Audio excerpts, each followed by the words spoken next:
ផ្ញើជូនទៅដល់បាទបងដែលចូលចិត្តលាក់បាំងគេផងដែរបាទដូចមិនមែនខ្ញុំបាទអីណាគេ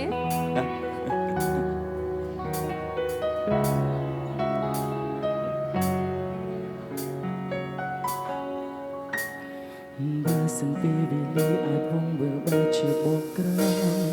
បងនឹងមិនបណ្ដោយកាត់ឡើងទេហើយវេចិត្តទៅស្នេហ៍មីងមេទាំងមិនដឹងថាខ្លួនឯងគិតមួយហើយបងប្រាប់ពាក្យសំដីមកតើអូនបែបនេះក្រែងមិនធ្វើគ្រប់យ៉ាងដើម្បីថ្លៃព្យាយាមយកចិត្តបងរាល់ថ្ងៃចង់ឲ្យមានថ្ងៃបងសុំទុំនៅលាក់បងអូនរៀងរាល់ថ្ងៃហើយផងនោះក៏ព្រោះខ្លាចស្រីខូចចិត្ត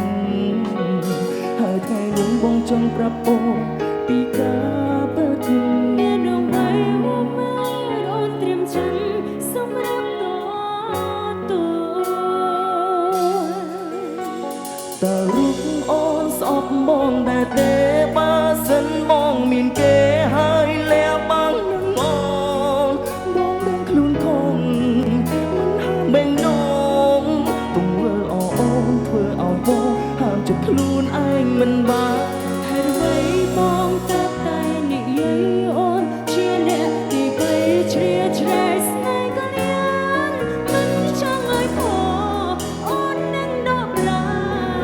អូនវិញទាំងបុនបានធ្លាប់ផ្ដល់ក្ដីសុខអើយគ្នា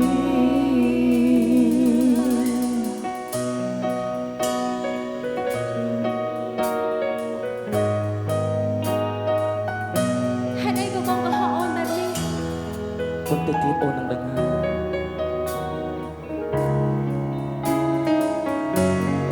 เสียงទាំងអស់គ្នាណាបើសិនពេលវេលាអាចបងវិលបែរជាបោកក្រោយបងមិនបណ្ដោយឲ្យកើតឡើងទេ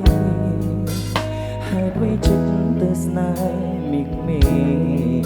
ទាំងមិនដឹងថាខ្លួនឯងគិតនួយហើយបងប្រាប់ពាក្យសម្ដីមកដាក់អូនបែបនេះក្រែងអូនធ្វើគ្រប់យ៉ាងដើម្បីថ្លៃព្យាយាមយកចិត្តបងរាល់ថ្ងៃហើយខ្ញុំចង់ឲ្យមានថ្ងៃនេះ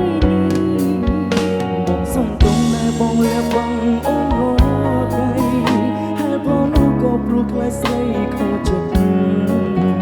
ហើយថ្ងៃនេះបងចង់ប្រាប់អូនពីការពិតមានអ្វីว่าបានអូនត្រៀមចិត្តសម្រាប់តើរូបអូនស្អប់បងដែរទេបងប្របងគេតែលះបាំងនឹងអូ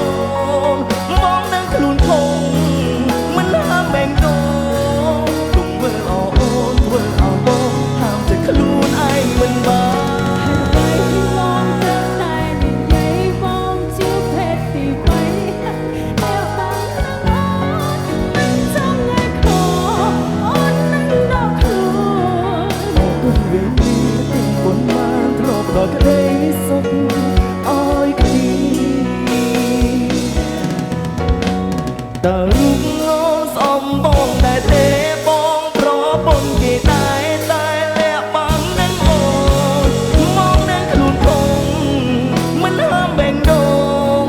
ទង្វើអូ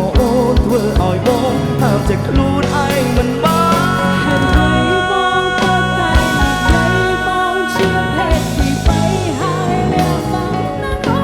នមិនចង់ឲ្យខកអូននឹងដកខ្លួនអូនគង់វិញពីទាំងបុនបានធ្លាប់ផ្ដល់ក្ដីសុខឲ្យគ្នាអូនគង់វិញទាំងបុនបានធ្លាប់ផ្ដល់ក្ដីសុខ